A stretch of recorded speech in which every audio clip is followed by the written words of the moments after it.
The ESPN projects BYU playing Memphis in the Brigham Bowl. Doug Sherman of ESPN projects BYU playing Eastern Michigan in the Frisco Bowl. BYU football team and fans are anxiously waiting to find out where the bowl game will be this year. Cougar Chatter reporter Chandria Jackson will tell us where the Cougars want to play. BYU football team has their fingers crossed, hoping to play their bowl game in Tampa this year. BYU football fans and players hashtag BYU to Tampa all over Twitter after freshman quarterback Zach Wilson tweeted, "Let's make it happen." Royal Coug tweets a meme saying, "I'll hope for anything you hope for." He's on the bandwagon, but I have to agree with KG42 when he says the cold is killing him. He tweets, "Please take me home. Hashtag can't stand this cold." Sam K. Sam is also looking forward to some warm weather. He said he's trying to get a tan before Christmas. Not only are some fans hoping for a bowl game in Tampa, they're hoping to match up to play Virginia, where former coach Bronco Mendenhall is now coaching. So the Coug brings on the hype. He says, "Let these seniors get the last laugh at the man who walked out on them and turned their college football experience upside down." And Sam K. Sam tries another tactic. He bribes ESPN, says, "Think of the press. Coach Bronco versus old team BYU. First matchup since he left, head and head in the Gasparilla Bowl. Hashtag BYU to Tampa." So heads up, BYU football fans, they're counting on a win for the football team this year. They're hyping up the football team, but it's up to you guys to finish it. Final bowl matchups will be announced this Sunday. Hashtag BYU to Tampa. Back to you. BYU football finished their season last Saturday with a disappointing loss to Utah in the fourth quarter. Chris Jacobs went to find out how fans were feeling. With the end of the season, fans haven't exactly known how to respond. And the season as a whole has left fans with a sour taste in their mouths. I'm in an abusive relationship. I've been a little disappointed just because I enjoy winning. And fans really thought there was a particular decision that could have been made sooner. Start testing out Zach Wilson earlier. Putting in Zach Wilson sooner might have been better. I thought that was a good switch. It really changed the whole feel. And the Cougars finished 6-6 this year, which is an improvement over last year's record of 4-9. With that improved record, the team qualified for a bowl game. I did not know about that, but I'm hyped. Though BYU has had a rough year of many ups and downs, fans are hopeful for the bowl game that's coming up next month. I don't know, I'm ever an optimist, so I hope we go into the bowl game and pull something off. I'm hoping for redemption again. That's why I do love BYU football. I love watching it, especially when they play good. They play good. If it's anywhere within 6-hour drive of me, I'm going. So I'm excited. While fans as a whole were excited for the bowl game, there were still some sore hearts. Not as good as having beat Utah. If we would have beat Utah, I would have been a lot more satisfied than the bowl game, but, can't win them all. And some fans have already set their eyes on next year. With Zach Wilson being a freshman, it looks like we've got some good things coming up in the future. Maybe a Utah win coming out is close enough that I could almost taste it. So next year's the year. Let's get a winning record. Reporting for Sportsline, I'm Chris Jacobs. Thanks, Chris. Next season's BYU first game will be against Utah, so fans won't have to wait too long for that matchup. And as this football season comes to a close, at least 2 BYU Cougars are getting ready for a chance to play professionally. Sportsline reporter Paul Swenson is here to tell us how linebacker Sione Takitaki and offensive tackle Austin Hoyt are preparing to play with other college seniors in front of NFL coaches and scouts.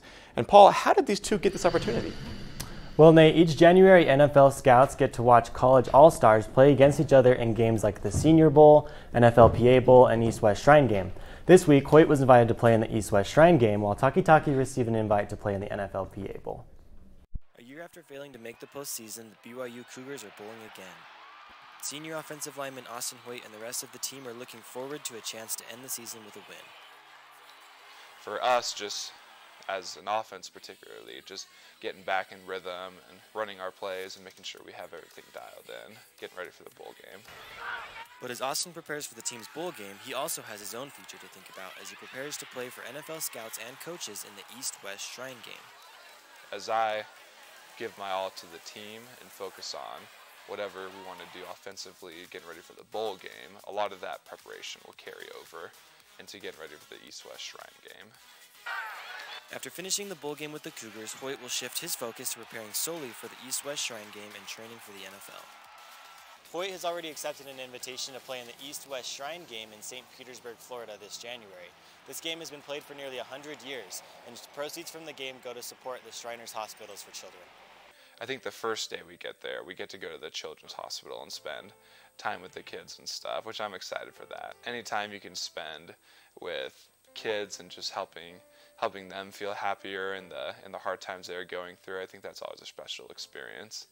Another senior, Sione Takitaki, received an invite to play in a different college all-star game, the NFLPA game, but he is waiting for invites to the other games before making a decision on where he will play. Both players look forward for another opportunity to prove their abilities in front of NFL scouts and coaches. Hoyt, Takitaki, and the rest of the Cougars should find out where they will be playing and who they will be playing against within the next few days. Back to you guys. Former head football coach at Utah State, Matt Wells, accepted a new job at Texas Tech. Wells accepted the head coaching job at Tech and will leave behind an 11-2 Utah State team. Matt Wells and Utah State have beat BYU for the past 2 seasons. The Red Raiders are fresh off a 5-7 season. Wells was 44-34 in 6 seasons at Utah State. He will be taking offensive coordinator David Yost and defensive coordinator Keith Patterson. The rivals up north, Utah, will take on Washington tonight in the Pac-12 championship game.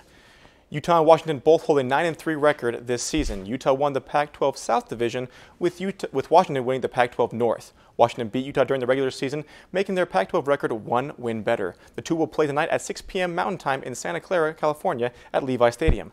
The game will be broadcast live on Fox. BYU basketball hopes to bounce back after a tough loss earlier this week. We'll tell you how they match up against Weber State. BYU soccer standout Michaela Coulihan receives All-American honors for her play this season. How she earned the award, coming up. World-class climbing 2 or 3 hours north or south. The newest Olympic sport that is finding a new home in Provo. Sportsline will be right back. See on page 4 that the projections need to be earthquake next Thursday. Seriously? Thursday? Can't do that. This is really inconvenient. I have yoga that day. I have no time for this. So, I can't do Thursday, but I can do Friday. Disasters don't plan ahead. You can. Talk to your loved ones about how you're going to be ready in an emergency. Don't wait. Communicate.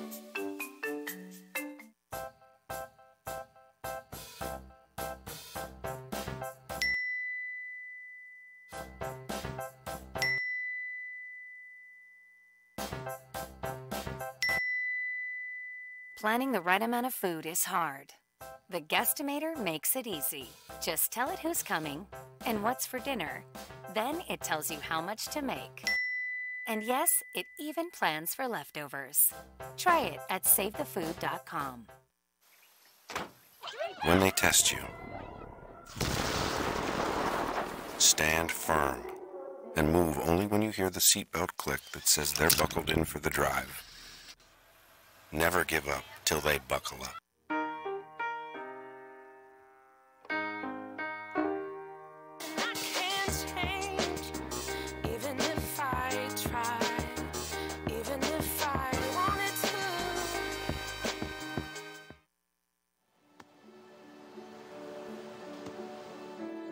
I don't remember how it started. Our back and forth. It always came back. Dad! You probably don't remember what you told me, That was perfect. but I heard every word.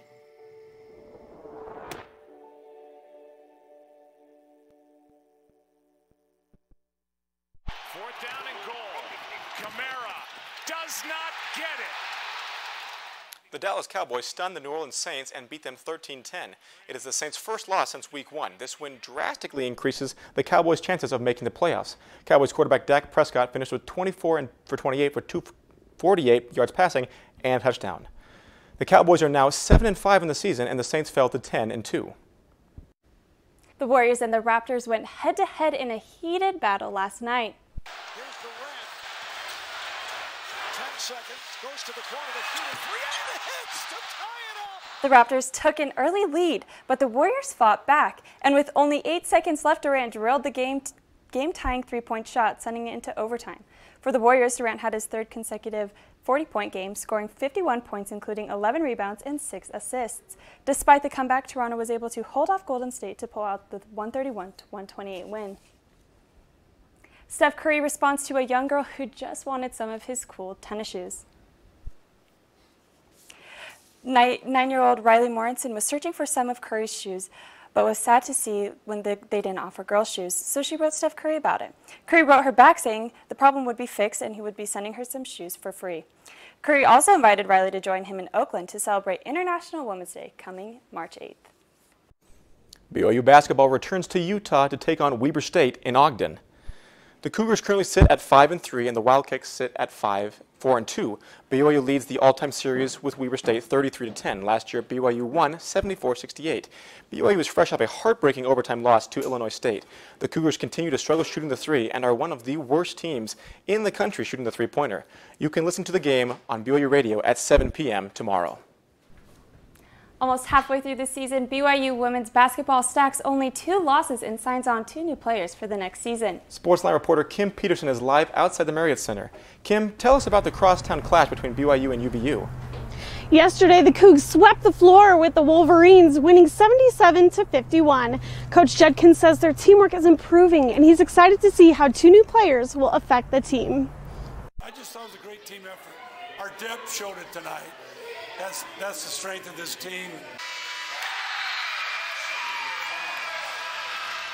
Well, we were bigger, stronger, probably inside. It eventually wore them down, and we got some easy baskets.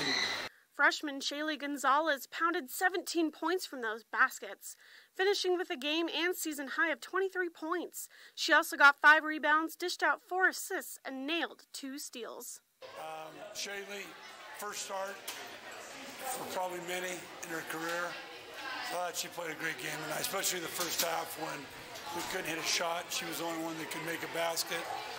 I think we've been playing really well as a team. We're really young, and we have really good chemistry. Despite their chemistry, Shaylee says their loss to Southern Utah University last Tuesday took a toll on the team and pushed them to work even harder. And that loss was really bad for us. We should have won that game. We didn't come out as a team. We didn't play really good defense. We had really bad turnovers.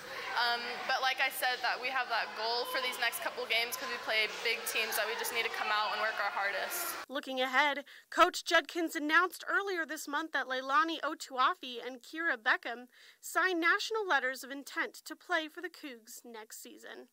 Kira is 6'3", and she's built very similar to Sig. And she can really shoot it. She's really strong. Lonnie she got recruited really heavily, and we got in late with her. And so they'll be a good.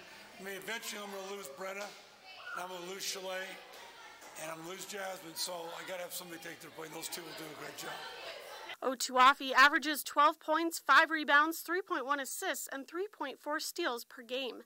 Beckham averages 14.8 points, 8.7 rebounds, 1.4 assists, and 2.1 steals per game. Check out their next rivalry game against the U on December 8th at 7 p.m. in the Huntsman Center in Salt Lake. Back to you. Thanks, Kim.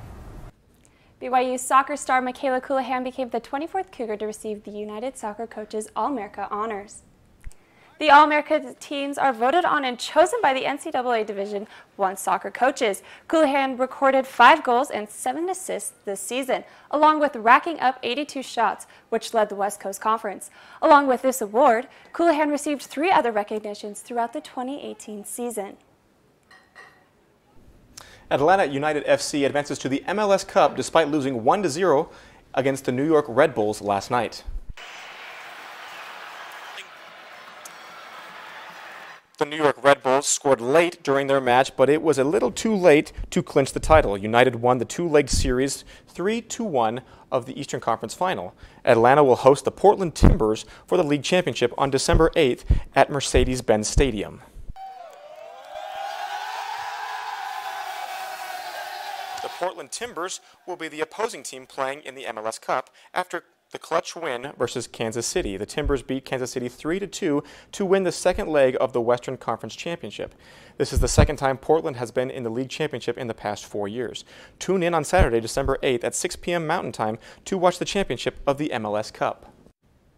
Well, the temperatures are dropping and the days are getting shorter, which can be a problem if you like exercising outdoors. Sportsline reporter Adam Gibby went to find out new ways for Provo residents to stay active during the winter. Adam, what'd you find?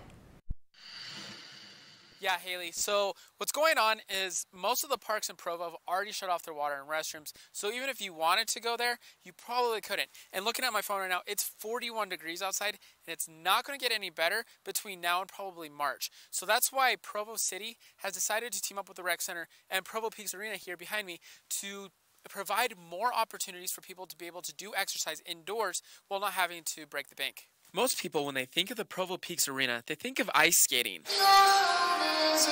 Although the 2 Olympic ice rinks are the biggest attraction to Provo Peaks Arena, it's not the only way to get a workout. A few weeks ago, the arena opened up a 7,000-foot workout area with weights, exercise machines, and a training turf.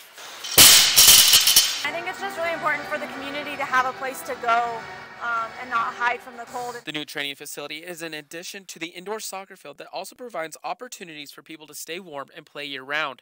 Although someone is able to get a day pass for $5 to use the fitness area, the easiest way to have access all winter is to participate in the new Triple Play Access program Provo recently started for people who have a Provo Rec Pass. It allows people to also come and ice skate here for free. They would just have to pay for their skate rental. It also allows them access to our 7,000-foot brand new fitness facility here. The pass also gives members the opportunity to use all the facilities at the Provo Rec Center, take fitness classes at the Peaks Arena, and give significant discounts at the East Bay Golf Course. The main reason for all these new programs and opportunities in Provo is to help keep people healthy. Exercise is medicine, and if we can continue exercising and moving all the way through winter, then we can have a healthier population.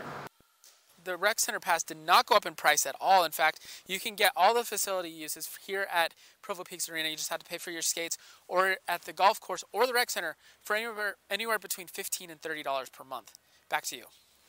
Thanks, Adam. With rock climbing making its Olympic debut in 2020, Utah's rock climbing community is about to get even more attention from the athletic world. Sportsline reporter Natasha Ramirez takes a look at the climbing craze. The 2020 Summer Olympics in Tokyo, Japan will be the first to include rock climbing as an Olympic sport. For Utah's thriving climbing scene, this will increase exposure of the competitive sport around Utah and the world. The sport will be split into 3 climbing disciplines. The first is speed climbing, where climbers try to scale a 15-meter wall faster than their opponent. The next is lead climbing, a technical test where the person who climbs the highest spot on a rope wins. The third discipline is bouldering, where climbers free climb short walls without the safety of a rope. The person who does the best throughout all 3 disciplines will be the winner. For Utah, the inclusion of rock climbing in the Olympics will shine a light on its already thriving outdoor and climbing heritage. Utah's varied landscape makes it a hub for outdoor climbing enthusiasts. And climbing has this ability to give you fulfillment because you're doing something that a lot of people can't do. USA Climbing, the national governing body of the sport, just announced this month that they're moving their headquarters from Colorado to Salt Lake City. This will make Utah a center for competitive climbers as well as outdoor enthusiasts. We have more cliffs in an hour's drive of here than you can shake a stick at. For recreational and competitive climbers, the pleasure comes from problem solving and trusting your body. A big part of it is, I think, trusting what you're capable of doing and how good your equipment is. In January, Utah will host the 2019 Combined Invitational, which will follow the Olympic format that will be seen in 2020 and prepare climbers for the upcoming Olympic qualifiers. Thank you, Natasha. And if you want to start learning how to rock climb, BYU has both indoor and outdoor rock climbing classes for beginners. The days may be shorter, but the list for top plays keeps getting longer. We'll show you what amazing plays made the cut after the break. Do trees tell each other stories? I'm sorry. I'm afraid I don't know that. Hey, why don't we go find out? Listen. Can birds draw pictures? I don't have an answer for that. Dad, do stars visit their friends? Look!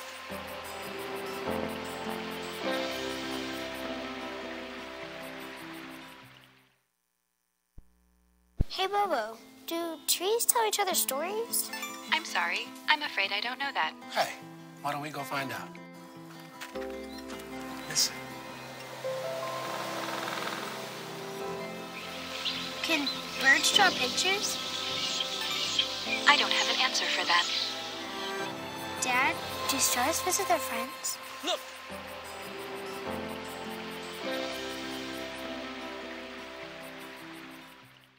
See on page 4 that the projections need to be earthquake next Thursday. Seriously? Thursday? Can't do that. This is really inconvenient. I have yoga that day. I have no time for this. So, I can't do Thursday, but I can do Friday. Disasters don't plan ahead. You can. Talk to your loved ones about how you're going to be ready in an emergency. Don't wait. Communicate.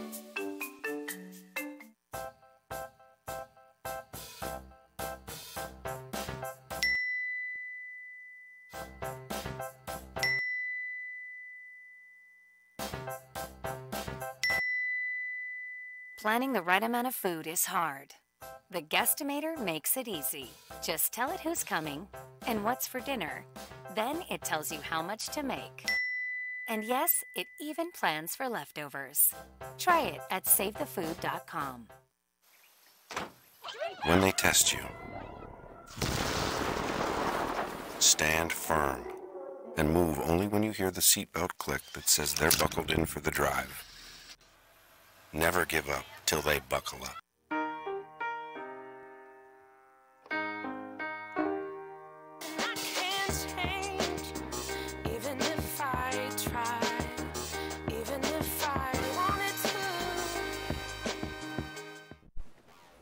Is it May yet? Because it looks like playoff basketball as the Raptors and Warriors play down the wire, and Kevin Durant hits a cold-blooded three in the face of Kawhi Leonard to send the game into overtime. The Warriors would lose 131-128. From the hardwood to the rink we go as Matt Duchene steals the pass from the Flyers, lines up the shot, hits the leg of the defender, then by some miracle smacks it out of the air right back into the goal for the incredible goal. Senators won the game 4-3. Finishing our top plays is the Stifle Tower Rudy Gobert, who corrals the wild pass for Mitchell and then does his best MC Hammer impersonation on the poster Jarrett Allen. And the Jazz won the game 101-91. It is prediction time. You have the questions, we have answers. By popular demand, we'll do BYU versus Weber and the Jazz and the Hornets. Or you got BYU? I always go BYU. BYU will bounce back. Yeah, BYU's got this one. BYU's a better team. Okay, quick Jazz. Jazz Hornets, who you got? I'm so excited for Kyle Korver to be back, and hopefully he plays tonight, so Jazz are going to win this. Okay. You just think that Kyle Korver's hot. That's the only his reason. shot is hot. His shot is hot, but I got Hornets. Kemba Walker's hot. Hornets Kemba win. Walker's on fire now. I got the Jazz as well. They're going on a little streak right now and make some things happen. So I'm taking the Jazz and the new Kyle Korver. So should be good. And this week for our Cougar reminders, women's volleyball begins tournament play right here at the Smith Fieldhouse, opening against Stony Brook tonight at 7. If the Cougars pull out the win, they will play tomorrow night against the winner of the Utah versus Denver match. And the men's basketball hosts two in-state rivals this week, with the Weber Wildcats coming tomorrow night at 7 and the Utah State Aggies making the trek down south on Wednesday. That is all for Sportsline Friday, November 30th. Thanks for joining us and have a great day, and go Cougars.